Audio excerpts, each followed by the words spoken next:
We begin tonight with the U.S. and Iran on the brink, and the president alerting Congress tonight the U.S. will respond with force if Iran retaliates for the drone strike that killed top Iranian commander Qasem Soleimani. The casket carrying Soleimani's remains arriving in Tehran moments ago after snaking through a sea of mourners in other parts of the country. Today, hundreds of thousands of Iranians were in the streets. In Iran's parliament, chants of death to America.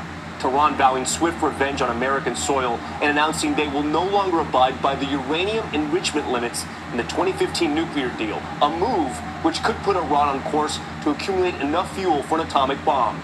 And President Trump with a sharp response, tweeting a notification to Congress that the U.S. will strike back if Iran attacks any U.S. person or target, citing 52 possible targets identified in Iran. The Trump administration tonight insists Americans are safer with Soleimani dead, but security remains on alert both at home and abroad. ABC senior foreign correspondent Ian Pannell leads our coverage tonight from Erbil, Iraq. Tonight, hundreds of thousands of mourners pouring onto the streets of Iran, a massive display of defiance towards the United States for the killing of General Qasem Soleimani. And that defiance now going beyond just protest. Tonight, the Iranian government announcing they're suspending commitments to the 2015 nuclear deal, abandoning limits on enriching uranium and stockpiling nuclear fuel. Support for these hardline tactics appears strong as members of parliament chant death to America. And in the streets, as Soleimani's casket is paraded around the country for 3 days, his supporters holding portraits of him, pounding their chests in anger and grief. The leader of Iranian-backed Hezbollah saying American soldiers and officers will be going home in coffins. Soleimani's daughter making a televised plea with Hezbollah to take revenge for the blood of her father, while Secretary of State Mike Pompeo telling This Week the world is now safer without Soleimani. This was a bad guy. We took him off the playing field, and that's important because this was the fellow who was the glue, who was conducting active plotting. American officials claiming they had intelligence he was going to carry out acts that would cost American lives. It's impossible to overstate the significance of the attack that takes out Qasem Soleimani. This is bigger than bin Laden. It's bigger than Baghdadi. President Trump now responding to Iran's threats of vengeance, tweeting, Iran itself will be hit very fast and very hard. The USA wants no more threats. The president saying the US has 52 targeted Iranian sites, one for each of the 52 Americans taken hostage in 1979. Trump even threatening to hit Iranian cultural sites. As you know, the Geneva Conventions outlaw attacks on cultural objects and places of worship. Our own DoD war manual discusses protection of cultural property. So why is the president threatening Iran with war crimes? We'll behave inside the system. We always have, and we always will. All right, Ian Pannell joins us now live from Erbil, Iraq. Ian, today the Iraqi parliament voting to expel the U.S. military from the country, and this is just more fallout from the killing of Soleimani? Yeah, that's right, Tom. It's a non-binding vote, so American troops are unlikely to be leaving anytime soon. It's really important as it shows the level of anger here, and tonight another sign of that fallout. 3 rockets fired into the green zone near the U.S. Embassy.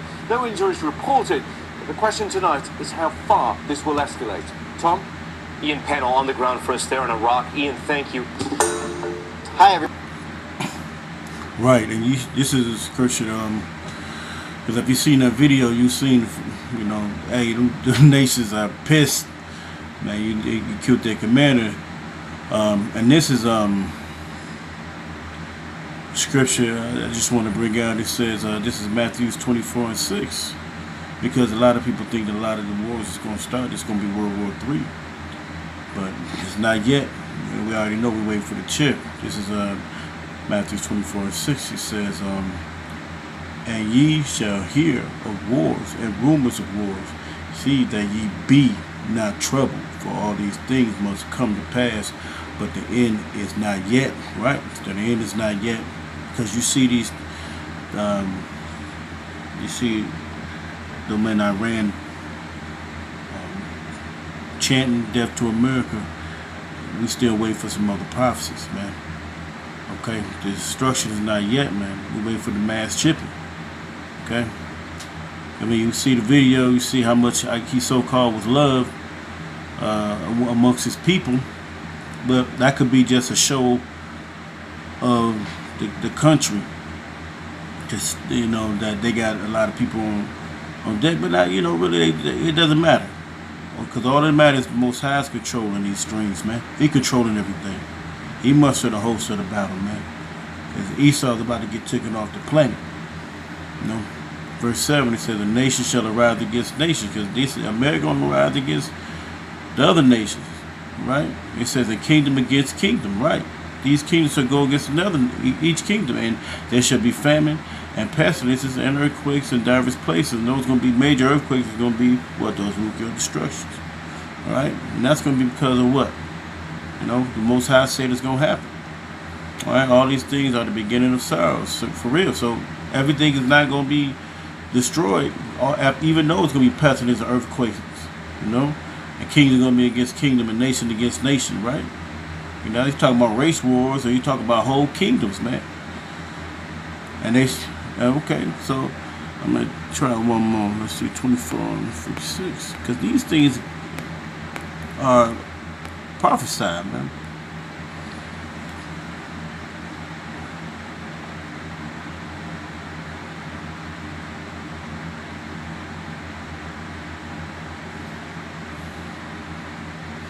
This is,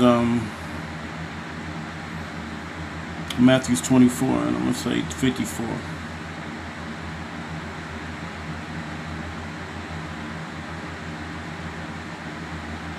But how then shall the scriptures be fulfilled, that thus it must be, you know, that it must be. Yahushua said, all these things got to be fulfilled, man. That's what it said. The scripture said, if you wars and rumors of war, nation against nation, kingdom against kingdom. Okay, verse 55 says, at the same hour said Yahushua, the multitude, to the multitude, ye are come out against a thief with the swords. That they come out to us against the because we tell the truth, and stayed for that, and stayed for to take me. I sat daily with you, teaching in the temple, and ye laid no hold on me. But this is the point. He says, but all this was done that the scriptures of the prophets might be fulfilled. And all the disciples for Salakia. You know, so these things had to be, these scriptures had to be done. This had to be done. That what we saying, we out here, we telling that it's uproars of the people, man. You know, this calamity is gonna happen, man, in the forefront of your eyes. You know, these scriptures got to be fulfilled. The Yahushua came what? He came what? He came to fulfill. Let's see, I believe it's this is Matthew 5:17. Think not that I am come to destroy the law or the prophets. I am not come to destroy, but to fulfill. So this is what Yahushua came to do. That's what he did, and to keep, and that's what the brothers out here to fulfill the prophecies that which was said. Because well, we reading the prophecies, man, just out to you and breaking them down.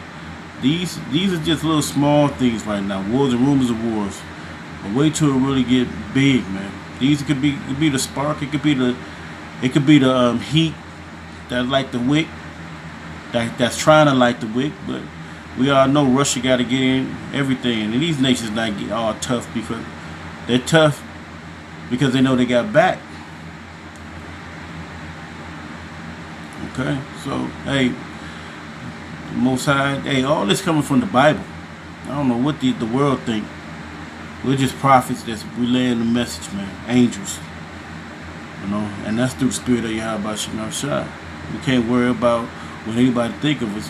You know, we just gonna keep prophesying the words, man. Okay? We were commanded to do this, man. He give it, you know.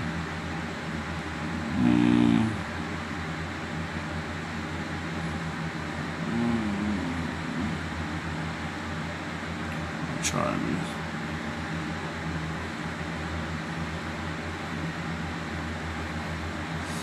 It's Amos 3 and 7.